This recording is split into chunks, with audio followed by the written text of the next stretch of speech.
और अब एक ऐसी खबर जो सबको चौंका देगी। कबूतर को शांति का प्रतीक माना जाता है। शहर के किसी ना किसी कोने में कबूतरों को दाना डालते हुए लोग देखे जा सकते हैं।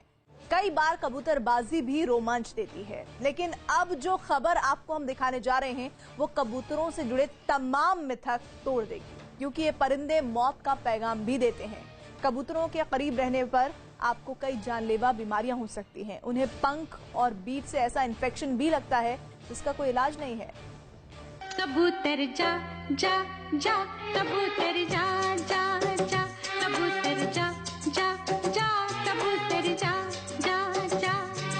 पहले प्यार की पहली चिट्ठी साजन को दिया। इस गाने का सार भले ही इंसानी मोहब्बत और उसमें कैद संदेश वाहक कबूतर हो, लेकिन गाने के बोल दोहराना जरूरी है अगर आपके घर के आसपास कबूतरों का डेरा हो।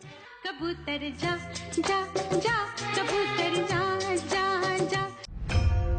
अगर आप कबूतरों को दाना खिलाते हैं तो सावधान। अगर आप कबूतरबाजी के शौकीन हैं तो सावधान। अगर आप कबूतरों को घर के आसपास बसने देते हैं, उन्हें रहने की जगह देते हैं तो सावधान।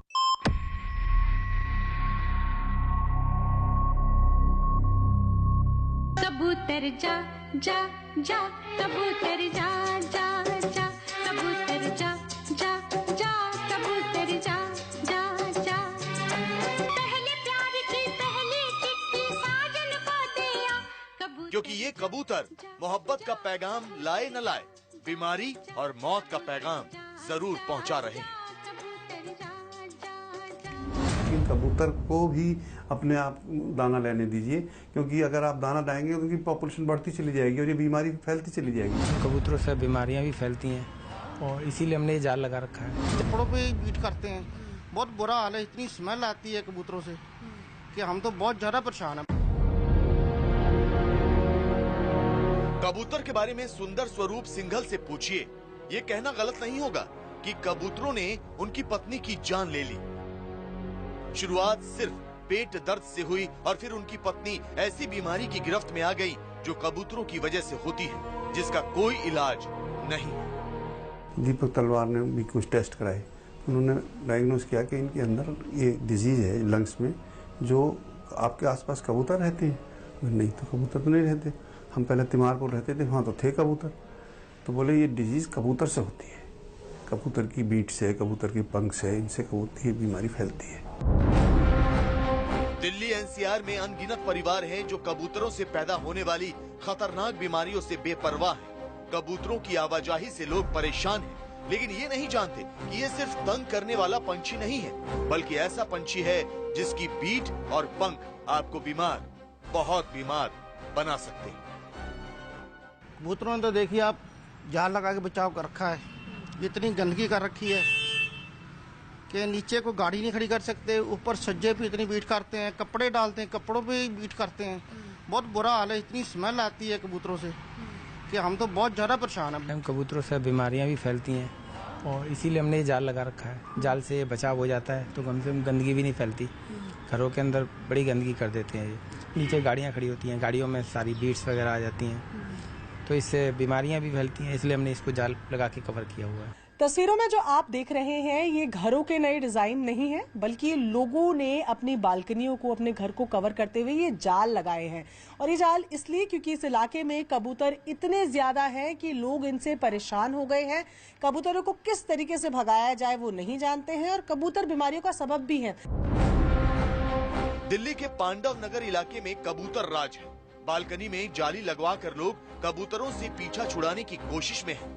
कई परिवारों ने अपने एसी और कूलर बंद कर रखे हैं, क्योंकि कबूतरों की सूखी बीट हवा में घुलकर जहर का काम कर रही है। क्या दिक्कत क्या हो रही थी? यहाँ ज्यादा कबूतर वो तो बहुत ज्यादा है और बीट वगैरह करते हैं, बहुत ज्यादा गंदगी करते हैं। हाँ जी, हाँ जी, बालकोनी साफ करना पड़ता है, इसलिए देखो लोगों ने भी सब कवर किया हुआ है। हाँ, तो कबूतर यहाँ ज्यादा है? हाँ जी, बहुत ज्यादा है कबूतर। तो यहाँ पर आप देख रहे हैं कि इन्होंने अपने एसी को कवर किया है। इसके अलावा मैं अगर आपको पूरी लाइन ये दिखाऊं तो आप देखेंगे कि ज्यादातर घरों की जो बालकनियां हैं वो बिल्कुल कवर्ड है। कबूतरों को पालने में पुण्य पाने की चाहत हो या फिर कबूतरों में कोई आस्था देखने वाले लोग, ये जानना बेहद जरूरी है कि ये कबूतर सांस और फेफड़ों से जुड़ी ऐसी बीमारियों की वजह हैं जो आपको अस्पताल तक पहुंचा सकती है। दिल्ली एनसीआर में लोग पूछ रहे हैं कि आखिर इन परिंदों का करें तो करें क्या। कबूतर से एक तो ये बहुत ज़्यादा बीट करके जाते हैं, जिससे कि इतनी हमें एलर्जी की प्रॉब्लम है, स्मेल बहुत ज़्यादा आती है, कपड़े सुखाते हैं कपड़ों पे पॉटी करके चले जाते हैं। जबकि हमारे घर में बच्चा है, मेरे को फिर भी दिन में 3 से 4 बार सफाई करनी पड़ती है। बहुत ज्यादा बीमारी होती है जी इनसे। आप लोग कैसे मैनेज करें, क्या करते हैं आप? मैंने देखो एसी भी कवर किए हुए हैं, बालकोनी सारी कवर की हुई है। तो यहाँ पर आपको तस्वीरों में हम दिखाएंगे इन्होंने अपने घर में कबूतर से बचने के लिए ये पूरा एसी को कवर कर रखा है, क्योंकि अमूमन ऐसी जगह ही होती है जहाँ पर थोड़ी सी जगह देखकर कबूतर जो है वो बैठ जाते हैं, बीट करते हैं, अपना घोंसला बना देते हैं और वहीं से शुरुआत होती है ऐसी बीमारियों की। भारत के तमाम हिस्सों में कबूतर पालना एक आम बात हो चुकी है। कबूतरबाजी के शौक ने लोगों को दीवाना बना रखा है, लेकिन कबूतरों से होने वाली बीमारी से लोग अब भी अनजान हैं। इसलिए दूरी ही आसमान में उड़ने वाले इन परिंदों से बचने का सबसे बेहतर उपाय है। दरअसल कबूतरों को हम एक आम परिंदे के तौर पर ही देखते आए हैं, इसलिए कभी भी हमने इनकी मौजूदगी से होने वाले नुकसान के बारे में नहीं सोचा। लेकिन इन पर हुए शोध में बड़े खतरे सामने आए हैं।